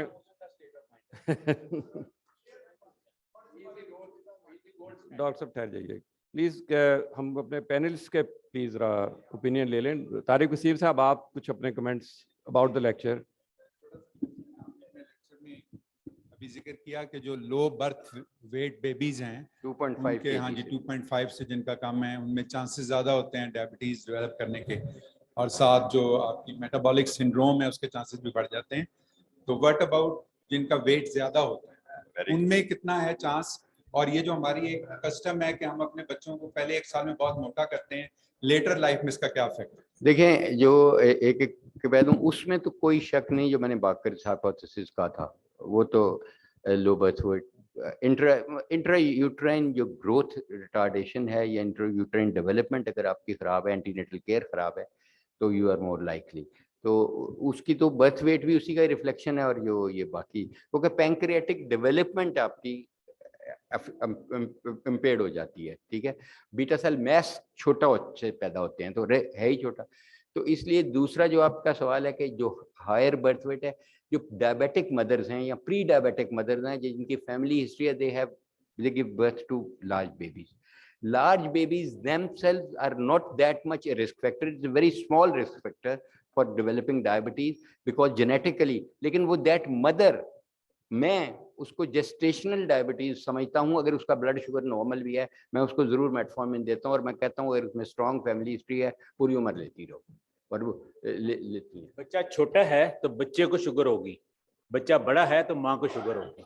तो सिर्फ ये याद रख लें कि लो birth wait that himself carries a risk of developing diabetes later on. At a high birth weight, mother either is already diabetic or is likely to develop diabetes later on. और चूंकि वो इंसुलिन डिफिशिएंसी वजह से बच्चे को glucose bill ज्यादा रहते हैं, इसलिए बड़ा हो जाता है। तो इसलिए मतलब ये इसको right, I mean summarizing it all. Sorry, sir. I will start with थोड़ा सा जैसे हमने जो elaborate कर दें। आखिरी स्लाइड शो की थी, उसमें आखिरी एक लाइन थी प्रिवेंशन। तो जो अभी हम सारी बात कर रहे हैं वो सारी की सारी हो रही है ऑन टू दी रिवर्सल, अगर हो गया है या ठीक है। तो प्रिवेंशन वाला एस्पेक्ट जिसमें maybe we can start from good antenatal care, जो अभी हम बात कर रहे हैं कि अगर we want to prevent it from the very beginning. Then जो एक और जो ज़्यादा फास्टिंग पे जिक्र हो गया, लेकिन जो रोल ऑफ फिजिकल एक्टिविटी जो आफ्ताब साहब भी बात करना चाह रहे थे, और एक्सरसाइज। जावेद साहब ने एक स्लाइड शो की थी जिसमें था कि जी के बगैर इंसुलिन के शुगर सेल में मूव करती है आपके कार्डियक मसल में और आपके ब्रेन के अंदर, and it is in the exercising muscle as well. तो जब आप एक्सरसाइज करते हैं तो एक्सरसाइज करते हुए आपको शुगर को ब्लड से मसल में जाने के लिए कम इंसुलिन की जरूरत पड़ती है, और वो ठीक है। तो दैट्स वाई कि एक from both treatment point of view as well as from prevention point of view, the role of physical activity and exercise probably has to be emphasized very much upon this from a prevention point of view as well as if you want to reverse it. So this is और दूसरा ये था कि अभी जैसे जावेद साहब ने कहा था कि एक मेरे उस्ताद थे जो पैथोलॉजी पढ़ाते थे, वो मैं कहते थे माइक्रोस्कोप में आपने देख के ये गाड़ी जब आप चलाते हैं तो गाड़ी चलाते हुए आपको ये तो पता नहीं कि स्टीयरिंग कहाँ से पकड़ना है, गियर कहाँ से लगना है, एक्सीलेटर कहाँ है, इंजन के अंदर क्या है। अगर आप वो समझने शुरू होते आप गाड़ी नहीं चला सकते। So for us the outcome final है हमने क्या करना है, ठीक है। वो जो 50,000 एंजाइम के नाम याद रखो, वो फ्रुक्टोज पढ़ा रहा था मैं शुरू में Tahir Chaudhry. It's important to understand, very good, but finally जो आप प्रिस्क्रिप्शन लिख रहे हो, जब कर रहे हो, और उसमें तो आपने 4 बताने जी, ये करना, उसको तो नहीं, मरीज को नहीं पता कि उसका GLUT4 को क्या हुआ, उसको फलाने को क्या हुआ, उसके सेल के अंदर क्या हो रहा है। और many of the general practitioner also need not to know all the itsy bitsy, but they should know what to do, when to do, where to do. If you focus on that, और इसके जो की points messages हैं कि आपने उनको exercise के लिए कहना है, आपने उसकी डाइट के लिए कहना है, आपने खास तौर पे जो बात आज हुई, बार बार हम कर रहे हैं कि बच्चों में हर किसी को इंसुलिन डिपेंडेंट डायबिटीज नहीं होती, खुदा के लिए इसको भूल जाएं। अभी हम एक और जावेद साहब के साथ रह कि हमें भी आदत पड़ गई कि हम फलां स्टडी करने वाले, ये स्टडी करने, we are going on to कि जी हमने एक सेगमेंट सर ने बता दिया जो था मोनोजेनिक डायबिटीज वाला। वो कौन सा ग्रुप था जी? 5 से 15 साल वाले बच्चे जिनको ये स्टडी कर रहे हैं। एडीए कहती है जी कि डायबिटीज की स्क्रीनिंग शुरू को 35 साल की उम्र के बाद। वो दरमियान वाला पोर्शन जो है जिसको हम अभी तक कोई फोकस नहीं कर रहे। So we are conducting a study on age group of 18 to 25 newly admitted students in of medical colleges of Pakistan, और उसको हम सिर्फ 18 साल की उम्र में उनका फास्टिंग शुगर A1C और करेंगे, और 5 साल हम उसको फॉलो करेंगे कि उन 5 सालों में वो कितने लोग उनमें से खुदा ना खास्ता प्री डायबिटीज हुए या हो गए या कितने। And we want to link it with their 2 things कि कौन से वो हैं जो हॉस्टल में खाना खाते थे, कौन से हैं जो घर का खाना खाते थे, कौन से हैं जो गाड़ियों पे आते थे, कौन से हैं, और दूसरा कितनी दफ़ा वो बोतल पीते हैं कितना। तो we want to do that study, और this would probably it would be something like 1800 students from all across all over Pakistan medical colleges. वो हमने सिलेक्ट इसलिए किया है कि इन लोगों को हम 5 साल ये हमारे पास ही रहते हैं, हम इनको फॉलो भी कर सकते हैं, हम इनको ट्रैक भी कर सकते हैं, और we can, and plus probably they are the more sensitized one, the medical student. So this is the one, तो इसकी हम बात करेंगे तो इंशाल्लाह बाकी बहरहाल इसमें मेरा ख्याल है कि आपको पब्लिक सेक्टर प्राइवेट सेक्टर दोनों के लेने चाहिए क्योंकि बैकग्राउंड फर्क है ना और दूसरा I will very strongly encourage this study, बहुत अच्छी स्टडी है। मेरा ये मशवरा होगा कि आप इसको एक हमने चैलेंज फंड कायम किया है सर इधर फार्मीगो के साथ मिलके, वो हो गया है कि आधे फार्मीगो दे रही है कब पैसे, आधे हम दे रहे हैं यूएचएस। तो you can just we can बस बहरहाल there is a funding available with UHS now, तो ये बड़ी अच्छी स्टडी है। लेकिन मेरा ख्याल है कि उनका ब्लड प्रेशर भी साथ लें, वो भी ठीक है। अब अख्तर शीरी साहब, आप शीरी साहब एज I said के भाई तो हैं ये छोटा, लेकिन somebody that we can all as Pakistani be very very proud. He is one of the top medical journalists and he has come here to teach us हमें मेडिकल जर्नलिज्म ऊपर हो रहा है इस वक्त course. Thank you sir. Javed Akram साहब ने आज जो जितनी भी बातें की है मैं उनसे फुली एग्री करता हूँ। आई एम विटनेस के उनकी जब वो अल्लामा इकबाल मेडिकल कॉलेज के प्रिंसिपल थे, शायद उनको याद भी ना हो, मैं स्पेशली कोहाट से मिलने आया था उनसे। निजावा साहब के सर को याद है, उन्होंने जो वहाँ पे डायबिटीज़ के लिए वो डायबिटीज़ क्लिनिक एस्टेब्लिश किया था। जी सर जी, तो वो मेरे लिए एक बहुत ही अच्छी एग्जांपल थी and we try to incorporate many things in Kohat as well. Add on कर दूं, जेड हैज जब हमने इनिशिएटिव सर का था, खुर्शीद नया वापस अली जावा था, इस वक्त वो 30 नए FCPS एंडोक्रिनोलॉजी प्रोड्यूस कर चुका है इन लास्ट तकरीबन कोई 5 साल, 10 year total. I was very much impressed, इसलिए कि वो सारा पेशेंट केयर और पेशेंट ओरिएंटेड और एजुकेशन रिलेटेड था। और सर की जो दूसरी अच्छी बात है, हम नट हेयर की मैं उनको वैसे प्रेस करूं, लेकिन रिसर्च कंपोनेंट हमारे एक्चुअली जो बड़े अच्छे क्लिनिशियंस होते हैं वो रिसर्च को हम साइड पे रख लेते हैं। और यही प्रॉब्लम होती है कि जब भी इंटरनेशनल रिसर्च में एविडेंस बेस्ड मेडिसिन आता है और हम एविडेंस पे रिलाई करते हैं, वो एविडेंस एक्चुअली हम पे टेस्ट नहीं हुआ होता। हमारा डेटा जो है इंटरनेशनल पूल ऑफ डेटा में मौजूद नहीं होता। तो सर जो अभी फिगर्स भी बता रहे थे, कुछ तो ऑलरेडी मेरे नॉलेज में थे, 1-2 स्टडीज मैंने अभी उनकी देख ली हैं। और स्पेशली जैसे अभी आप ये स्टडी प्लान कर रहे हैं, तो हमें रिसर्च को कि कल्चर को हमें अपनाना होगा और अपनी पेशेंट्स पे, अपने पॉपुलेशन बेस्ड स्टडीज, जिस तरह प्रेवलेंस स्टडीज बहुत कम हुई हैं अभी, couple of years ago BMJ में एक पॉपुलेशन बेस्ड स्टडीज जो है वो प्रेवलेंस ऑफ डायबिटीज पे छप चुकी है और उसकी फिगर्स भी बड़े आईज ओपनिंग अगर आप देखें तो काफ़ी ज़्यादा हेवीली प्रेवलेंट डिजीज़ है। और इसलिए हमें इसको फोकस भी करना चाहिए management wise of the patient, along with हम रिसर्च को कंबाइन करके हम आगे जा सकते हैं। Thank you very much sir. So much. मैं एक अख्तर शीरी साहब के गोश्त गवार कर दूं। मेरा ख्याल है शौकत भाई तो वहाँ थे। मेरा प्रेसिडेंशियल लेक्चर सर इस दफ़ा एविडेंस बेस्ड मेडिसिन पे था और उसको मेरा जो इस वक्त इस दफ़ा कोई चंद हफ्ते पहले जो हमारी कॉन्फ्रेंस कराची में हुई, ये आप अनफॉर्चुनेटली हम नेक्स्ट कॉन्फ्रेंस में आपको ज़रूर आपका लेक्चर भी रखेंगे। We missed it, our loss actually. तो उसमें जो मेरा प्रेसिडेंशियल लेक्चर था वो लेक्चर डेडिकेटेड ही एविडेंस बेस्ड मेडिसिन के, और उधर मैंने हाईलाइट ही यही चीज़ की थी कि जितने भी सर्च इंजन्स हैं, चाहे अप टू डेट है, चाहे कॉकरेन्स रिव्यू है, चाहे कोई भी जो मीटा एनालिसिस भी देखें, उसमें हार्डली पाकिस्तान की रैंडमाइज्ड क्लिनिकल ट्रायल्स हैं भी अच्छे तो वो नहीं अपीयर होते। इसका मैंने हल ढूंढा था कि मैंने PSIM जर्नल क्लब अनाउंस किया था।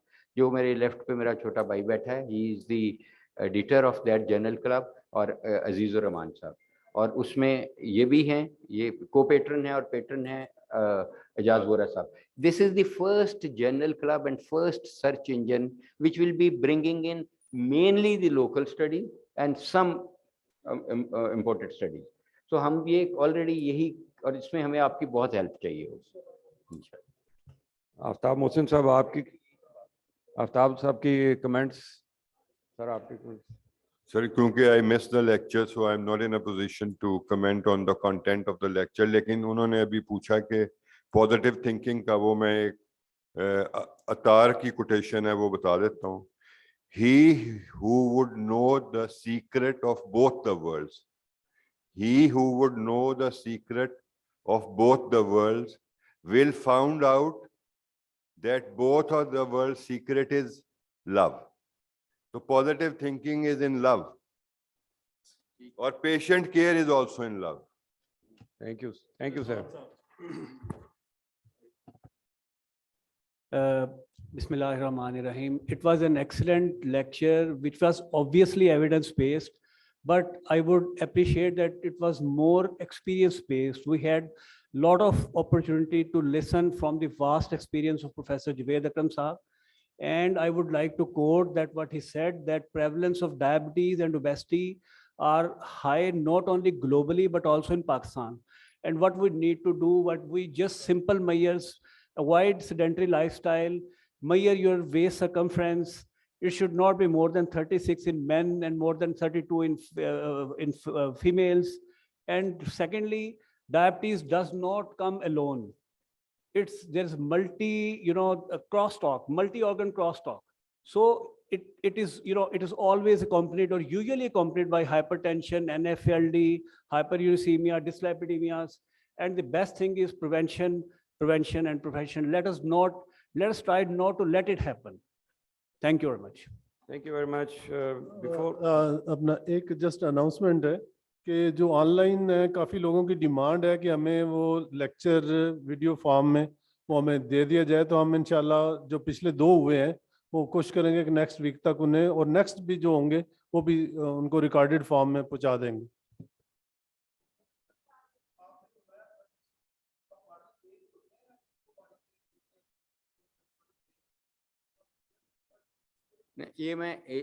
मैंने नहीं फरमाया, ये IDF फरमा रही है कि वो इंडो एशियंस को अब रिक्लासिफाई कर दिया है, तो इसलिए फ्रेम का मैटर नहीं करता. फ्रेम तो जब इंडो एशियन कह रहे हैं तो हम अपने फ्रेम को ही कह रहे हैं. तो ये जो अमेरिका में लोग हैं या यूरोप में, वो और उनकी और डेफिनेशन है. ये इंटरनेशनली ये नहीं है. मैं अपने पाकिस्तान की सिर्फ बात कर रहा हूं. सर मैं एक राज की बात बताऊं, ये डॉक्टर्स की जो ट्राउजर्स आई हैं आजकल स्ट्रेच पैंट्स हैं, तो वो 36-42 वाले को पूरी आ रही है, तो हम 36 पहन के खुश हैं.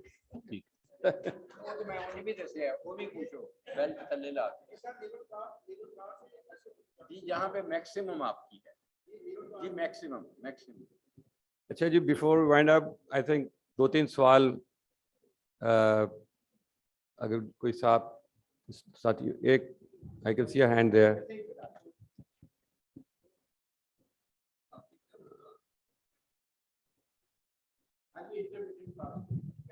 जाते हैं जी. अस्सलाम वालेकुम सर. सर इंटरमिटेंट फास्टिंग की आपने बात की थी, बस ये काइंडली इसको 2 वर्ड्स में कि वीक में कितने दिन बेस्ट है या कितने और डे में कितने आवर्स बेस्ट? सर ये आप पे डिपेंड करता है, लेकिन रिकमेंडेड ये है कि at least 3 days a week, and at least जो ईटिंग विंडो है वो आपकी ज़्यादा से ज़्यादा 8 घंटे से ज़्यादा नहीं होनी चाहिए, विच मीन्स के आपकी 16 घंटे फास्टिंग विंडो होनी चाहिए. फास्टिंग का ये मतलब हरगिज़ नहीं है कि आप ना कुछ भी ना खाएं पिए. आप खा पी सकते हैं, पानी पी सकते हैं, ब्लैक कॉफ़ी पी सकते हैं, जितनी मर्जी भी हैं, ठीक है. और आप कोई भी ऐसी चीज़ जो 50 किलो कैलोरी से कम है, अंडे की सफ़ेदी, खीरा, ये खा पी सकते हैं, ठीक है. और सर डायबिटिक पेशेंट के लिए हाइपोग्लाइसेमिक रिस्क कितना है इसमें? नहीं, हाइपोग्लाइसीमिया वो अगर कर रहा है, ओवरवेट है, कर रहा है, तो जाहिर है पहले उसकी ड्रग्स आप एडजस्ट करेंगे. इंसुलिन सेंसिटाइजर या जैसे मेटफॉर्मिन है या SGLT2 है या DPP4 है, ये यूजुअली बहुत कम चांसेस हैं कि हाइपोग्लाइसीमिया करे. Hypoglycaemia is a notorious drugs are sulfonylureas यूरियाज या आपकी जो इंसुलिन है. Thank you very much. Sir मेरा क्वेश्चन था थोड़ा सा एटियोलॉजी के रेफरेंस से कि डायबिटीज होगी या तो इंसुलिन की डेफिशिएंसी होगी या रेजिस्टेंस होगी, और डेफिशिएंसी को डिटरमाइन करने के लिए वी कैन डिटरमाइन, आपने कहा C पेप्टाइड. अच्छा, इसके लिए जो इंसुलिन रेजिस्टेंस है उसके लिए भी कोई बायोकेमिकल टेस्ट है या नहीं? सर इससे जुड़ा दूसरा क्वेश्चन, अगर ये साबित हो जाए कि there is deficiency of the insulin, तो हमें इंसुलिन लगानी चाहिए ना कि बीटा ब्लॉकर्स को छोड़ दिए, बीटा सेल्स है उनको बर्न आउट करना चाहिए स्टिमुलेंट दे दे के? ये थोड़ा सा मेरी थी. लेकिन पहला सवाल आपका था कि आप कह रहे हैं कि इंसुलिन सिक्रीशन को एवेल्युएट करना.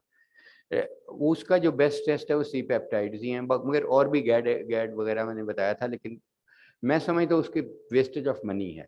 मैंने आपको खुद शुरू पे लेक्चर के बता दिया था कि मेरी जो अपनी स्टडीज़ हैं उनमें यही शो हुआ है कि पूरा पाकिस्तान, हर बच्चा, हर बड़ा इंसुलिन रेजिस्टेंट है। आप टेस्ट करके देख लेना, अगर आपको मिल जाए मेरे से पर पाकिस्तानी लाख रुपया ले लीजिएगा अगर आपको कोई मिलता है, मुझे नहीं मिला अभी तक कोई। इसलिए don't waste your time effort.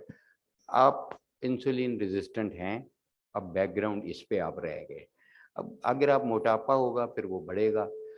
जो डायबिटीज आपकी होती है वो तब होती है जब insulin resistance, on top of that insulin lack भी शुरू हो जाता है। ठीक है, इंसुलिन लैक जब शुरू होता है, जब बीटा सेल फेल होते हैं, जैसे आपने कहा, आपकी बात सही है कि why not give insulin straight away as a primary treatment. ठीक है, बहुत सारे फिजिशियन देते हैं और वो सही करते हैं। मरहूम फैसल मसूद साहब मेरे भाई थे, वो यही करते थे, अर्ली इंसुलिनाइजेशन, और बहुत अच्छी है। लेकिन remember, insulin is one peptide कि जिससे आपका वजन बढ़ना है, खासकर बोलस इंसुलिन से। तो आप एक रिस्क को कम करें, एक को बढ़ा रहे हैं। तो इसलिए अगर आप बेसल इंसुलिन दे रहे हैं, और आजकल जीएलपी के साथ इंसुलिन आ रही है जो बहुत महंगी है, ठीक है, 2-3 कंपनियां बना रही हैं, वो ठीक है, उससे वजन नहीं बढ़ेगा। लेकिन मैं अक्सर टू ट्राई ये होती है हमारी, सबसे पहले हम इंसुलिन, क्योंकि ये आज ट्रीटमेंट की बात होगी किसी ना किसी लेक्चर में बाद में, सबसे पहले लाइफस्टाइल, उसके बाद मेटफॉर्मिन फॉर एवरीबडी, अनलेस के किडनी फेलियर है तो ऑब्वियसली आप मेटफॉर्मिन नहीं देंगे। उसके बाद हमारे जो एल्गोरिदम आता है वो SGLT2 आता है, फिर DPP4 आता है। ठीक है, ये सारे कोई भी इंसुलिन बढ़ाने वाले नहीं है, ये इंसुलिन कम ही करेंगे आपकी। ठीक है, इंसुलिन बढ़ाने वाली जो दवाई है वो आपके पास अभी भी एक ही है, अगर ओरल दवाई देखनी है वो सल्फोनाइल यूरिया है। ठीक है, वो हम इसलिए देते हैं, जैसे मैंने कहा कि बच्चों में देते हैं, कि जो बच्चों में मूडीज टाइप जो डायबिटीज़ है, वो 5 किस्म की डायबिटीज़ है बच्चों में। I am not going to, उसका अलहदा लेक्चर होगा I am sure, childhood diabetes का, वो बताएंगे, तो वरना वो बहुत टाइम आपका लग जाएगा। तो इसलिए बच्चों में वो जो मूडीज टाइप डायबिटीज़ है, it responds very well to. Mohan की स्टडीज़ हैं इंडिया से, बहुत स्टडीज़ है मोहन की, इज़ मेरे कोलीग, कई स्टडीज़ में बहुत अच्छी उसकी स्टडीज़ हैं ये बच्चों में के सल्फोनाइल यूरियाज पे। इसके लिए लो डोज सल्फोनाइल यूरियाज अभी भी बहुत इफेक्टिव हैं और देने चाहिए, बजाय इसके कि आप डायरेक्ट इंसुलिन पे चले जाएं, जो महंगी है, जिसकी मॉनिटरिंग बहुत ज़्यादा करनी पड़ेगी, जिससे वेट गेन भी ज़्यादा होगा। Thank you very much, sir. Now I would like to invite Dr. Tariq Mahmood Mia ji sir, to please come to the mic. Insulin resistance करते हैं वो बता दें ताकि हम उनसे बात सकें। सर, जीन्स, आपकी जीन्स माँ बाप से पैदा हुए, आपके इंट्रा यूट्राइन हेल्थ जो रही, जब भी अल्लाह ताला ने आपको, आपकी वालदा के मोहतरमा के पेट में थे, उस वक़्त की एंटीनेटल केयर, ये आउटकम्स हैं। उसके बाद आपकी सेडेंट्री लाइफस्टाइल, जैसे तारिक ने कहा, एनर्जी डेंस फूड, सोच समझ के नहीं खाना, these are the main factors. जी, बिस्मिल्लाहिर्रहमानिर्रहीम। Thank you very much sir. Professor Javed Akram साहब का बहुत शुक्रिया कि ये कोर्स अरेंज करने में यूनिवर्सिटी ऑफ हेल्थ साइंसेज, और मेरे ख्याल है कि अगर जावेद अकरम साहब ना होते तो शायद ये कोर्स हम उस तरह से ना कर सकते।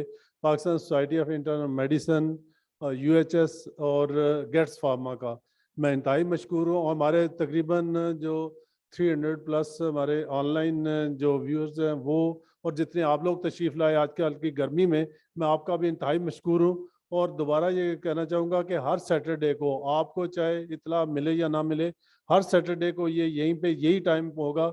और जो ऑनलाइन हमारे दोस्त हैं उनके लिए भी यही है। और हम कोशिश करेंगे कि जल्दी वीडियोस जो है अपलोड करें, और जो लोग भी अटेंड करेंगे उनको हम सबको सर्टिफिकेट देंगे। Thank you so much.